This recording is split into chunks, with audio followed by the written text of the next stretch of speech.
No one can perfectly predict a recession, but smart investors don't try to predict, they prepare. Markets shift, rates rise, demand cools. What worked in a boom can turn into a liability in a downturn. That's why today we're talking about how to recession-proof your real estate strategy, not by avoiding leverage, but by using it with precision. Let's start with a hard truth. Leverage isn't the enemy in a recession. Bad leverage is.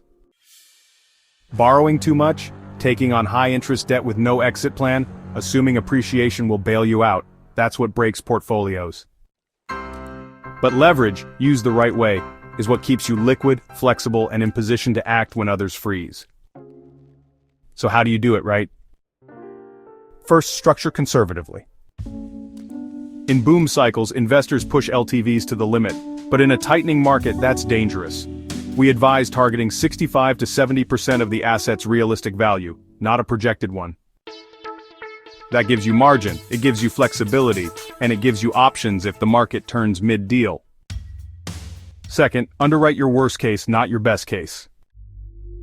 Can the deal still work if ARV comes in 10% lower? If rates climb before you refi?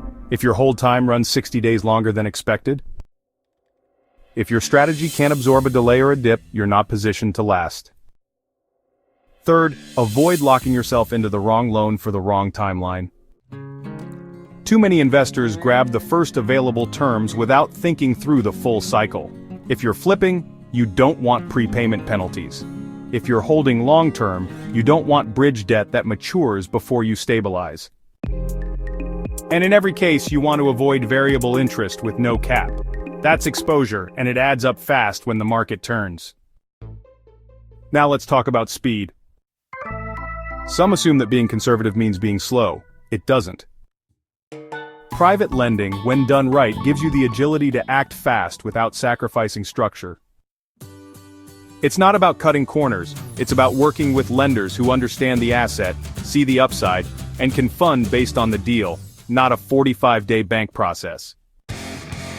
At Phoenix Funded, we're funding flips, rental acquisitions, and strategic bridge deals across the country, but always with structure in mind. We help investors stay liquid by using smart loan-to-value ratios. We also enable them to move fast without overexposing themselves. And when the market shifts, we assist them in refinancing or exiting cleanly. Because the truth is, downturns don't kill businesses, poor preparation does. The investors who stay in the game are the ones who think 6 months ahead, not 6 deals behind. So if you want to grow, protect your downside, and stay ready to act, build your capital strategy now. Apply at phoenixfunded.com and structure your next move with clarity, speed, and control. Because the goal isn't just to grow in good times, it's to keep growing when the cycle turns.